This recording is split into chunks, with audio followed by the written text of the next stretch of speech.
Kehamilan Hana dianggap aib. Bu Ira tetap memaksa Hana untuk menggugurkan kandungannya. Selamat datang di YouTube channel Sinopsis Sinetron. Kali ini kita akan mengulas sinetron Cinta di Bawah Tangan yang tayang pada hari ini. Episode kali ini lagi-lagi akan menceritakan tentang betapa pedihnya kehidupan Hana dan Tian, yang mestinya mereka sekarang bisa berbahagia gitu ya bersama setelah mereka dinyatakan sudah sah menjadi suami istri, tetapi mereka malah dihadapkan dengan pertikaian keluarga antar satu sama lain yang menyebabkan rumah tangga mereka hancur sehancur-hancurnya. Padahal sekarang mereka harusnya kalau keluarga tidak bermasalah satu sama lain ya, mereka sudah bisa bahagia, kemudian bisa dibilang ya sekarang mereka juga sudah bisa happy satu sama lain karena mengetahui kalau pernikahan mereka berbuah hasil yang sangat amat manis, yaitu Hana hamil anak dari Tian. Tentu ini sangat amat dinanti-nantikan ya kalau memang sudah berkeluarga gitu ya. Seorang anak yang sangat amat dinanti-nantikan sekali kehadirannya. Dan tentu hal ini sangat amat membahagiakan gitu deh untuk semua orang ya guys ya, tentunya jika tidak ada pertikaian di antara keluarga Hana dan Tian ini. Namun karena adanya permusuhan dari dulu sampai sekarang, pada akhirnya membuat hubungan mereka jadi korbannya.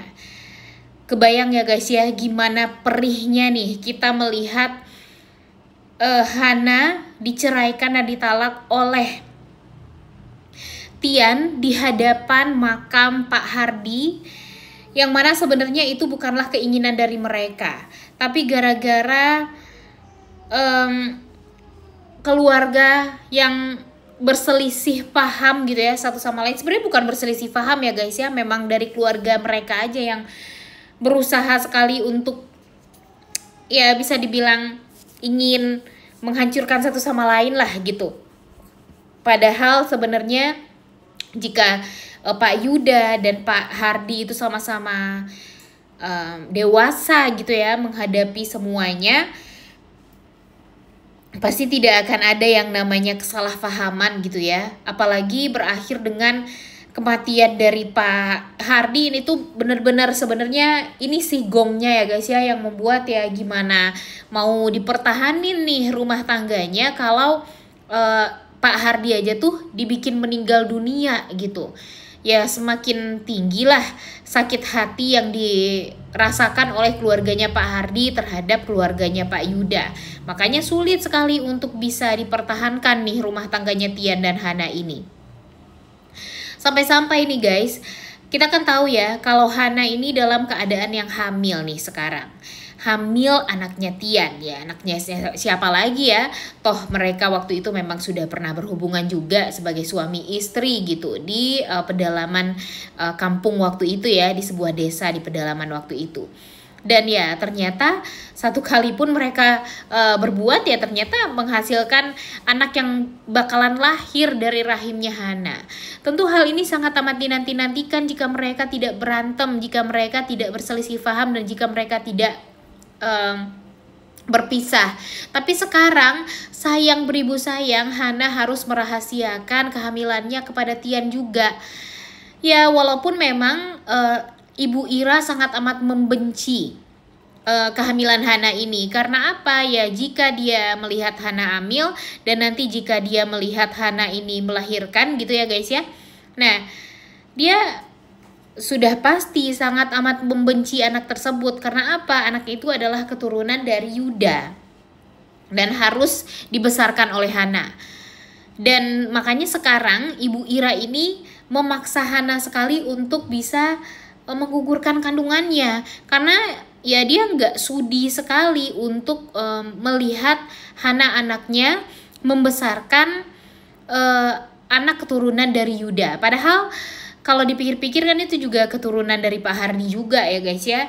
Toh si Alvin juga belum punya anak, dan sekarang ya untuk menggantikan posisinya Pak Hardi ini emang harus ada sosok pengganti, yaitu anak dari Hana. Cuma sayangnya anak dari Hana ini bapaknya adalah keturunan dari Yuda, yang membuat lagi-lagi pertikaian ini tak akan pernah berakhir gitu.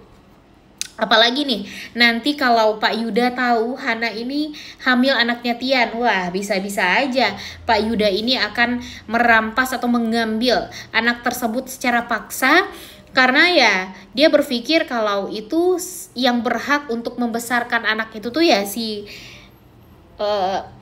Tian dan keluarga dari Yuda gitu. Apalagi ya Yuda juga pengen banget kan melihat keluarga dari Pak Hardi ini menderita, dan cara untuk membuat mereka menderita ya mengambil anak tersebut, dan pastinya ini akan membuat Hana benar-benar sangat frustasi dan bingung nih harus berbuat apa. Padahal dia sesayang itu sama anaknya, tapi malah dirampas begitu saja oleh Tian nantinya.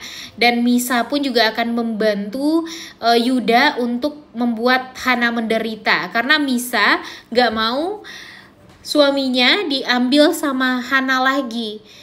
Emang gak banget sih ya si Misa ini nih guys nantinya. Kalau sekarang sih Misa ini masih terlihat baik banget ya guys ya.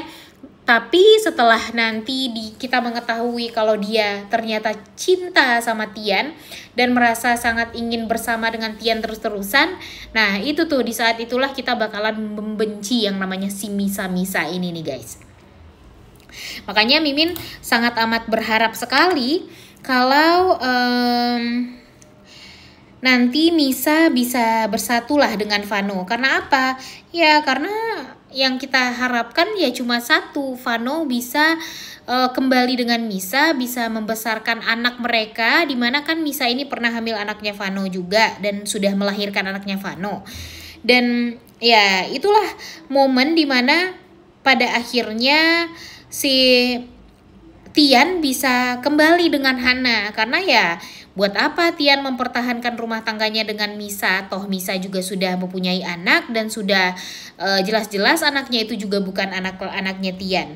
Tapi nanti si Misanya bakalan kacau juga nih guys. Karena apa ya? Karena dia terlanjur suka nih sama Tian dan dia nggak mau tentang anaknya itu tuh jadi terbongkar gitu. Apalagi jika papa dan orang-orang lain tahu ya, apalagi nanti Yuda tahu kalau ternyata dia sudah punya anak sebelumnya. Pastinya nanti Yuda nggak sudi akan hal tersebut dan pada akhirnya akan meminta Tian untuk menceraikan Misa. Tapi Misa akan jadi sosok yang licik sekali dan siap-siap saja kita akan melihat kelicikan si Misa ini. Dia mungkin saja akan mengkambing hitamkan Hana, mungkin dia juga akan mengkambing hitamkan Vano. Makanya Mimin berharap nanti kalau Vano akan berada di pihaknya Hana juga setelah ini untuk bisa membela Hana dan membongkar fakta yang sebenarnya gitu. Kalau si Misa sebenarnya hamil anaknya Vano, bukan anaknya Tian dan sebagainya lah. Pokoknya kejahatan itu tuh harus terbongkar lah semuanya agar intinya Tian dan Hana ini bisa bersatu. Pokoknya Mimin pengennya Hana dan Tian ini bisa bersatu, jangan sampai ada orang yang mengganggu hubungan mereka lagi deh. Dan Mimin berharap kalau Tian ini bisa dong membuat papanya jadi mendapatkan karma gitu. Karena si Yuda ini udah keterlaluan banget loh guys. Kalian tahu kan gimana sifat busuknya si Yuda ini gitu ya, sampai membuat Pak Hardi meninggal dunia gitu ya. Kalau dipikir-pikir emang sih meninggal dunianya gara-gara Hana gitu ya, gara-gara kaget Hana udah nikah sama Tian. Tapi kan ini semua juga gara-gara Pak Yuda. Penyakit jantung dari Pak Hardi itu tuh ya diperparah gara-gara waktu itu Pak Yuda yang melakukan ini semua gitu. Makanya Mimin berharap ya kalau Pak Hardi meninggal dunia ya Pak Yuda juga harus seperti itu. Alur ceritanya sih kalau Mimin harapkan seperti itu. Kalau menurut kalian gimana? Coba tulis di kolom komentar deh pendapat kalian. Jujur greget banget ya guys ya dengan alur cerita dari sinetron Cinta di Bawah Tangan ini, yang semakin hari alur ceritanya semakin seru abis. Pokoknya kita tuh harus banget nonton ya, jangan sampai nggak nonton. Oleh karena itu kalian semua jangan lupa nonton dan jangan lupa like, comment, dan subscribe channel YouTube Sinopsis Sinetron, karena Mimin akan mengulas sinetron ini sampai tamat. Oleh karena itu jangan lupa nonton, like, comment, dan subscribe. Thank you.